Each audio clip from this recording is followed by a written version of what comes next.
The reason that we are doing this is ginawa na natin lahat upang ibaba ang presyo ng bigas. Ngunit the market is not being allowed to work properly. Hindi nasusundan ang demand and supply curve dahil hanggang ngayon kahit ibaba mo lahat ng inputs, ang pagbenta pa rin mataas pa rin. Hindi na mapipigilan ang pagdedeklara ng food security emergency. Ayon kay Pangulong Ferdinand Marcos Jr., ginawa na ng gobyerno ang lahat upang mapababa ang presyo ng bigas, ngunit mataas pa rin ang halaga nito sa merkado. Kaya naman mapipilitan anya ang pamahalaan na gumawa na ng hakbang na tiyak na makapagpapababa sa presyo ng bigas. Isa na nga rito ay ang pagdedeklara ng food security emergency na posibleng ideklara sa susunod na linggo.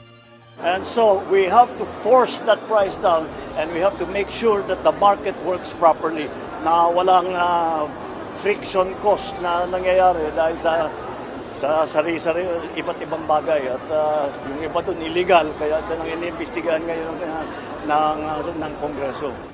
Sa ilalim ng bagong naisabatas na Agricultural Tarification Act, ang Department of Agriculture sa rekomendasyon ng National Price Coordinating Council ay maaaring magdeklara ng food security emergency upang masolusyonan ang kakulangan ng supply o hindi pangkaraniwang pagtaas ng halaga ng bigas. Dahil sa food security emergency, papayagan ang National Food Authority na ilabas nito ang mga nakaimbak na bigas sa merkado.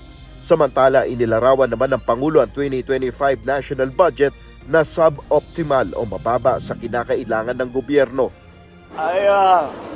Perhaps the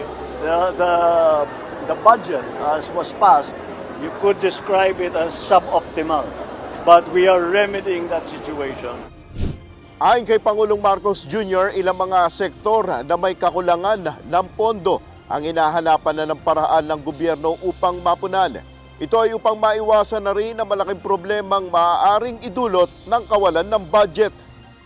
Well, let me put it simply.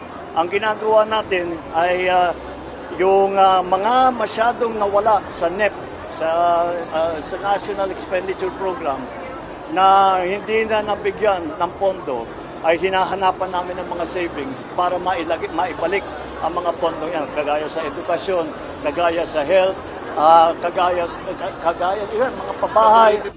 Sa nakalipas na mga araw, pinulong ng Pangulo ang ilang ahensya ng pamahalaan. Iniutos ng Pangulo ang pagbabalik ng tinapyas na pondo ng Kongreso sa ilang mahahalagang programa o proyekto ng administrasyon. Isa na rito ang tinapyas na 400 million pesos sa branding and promotions ng Tourism Department. Nel Maribuhok, UNTV News and Rescue, Diyos ang aming sandigan, serbisyo publiko ang aming pinahalagahan.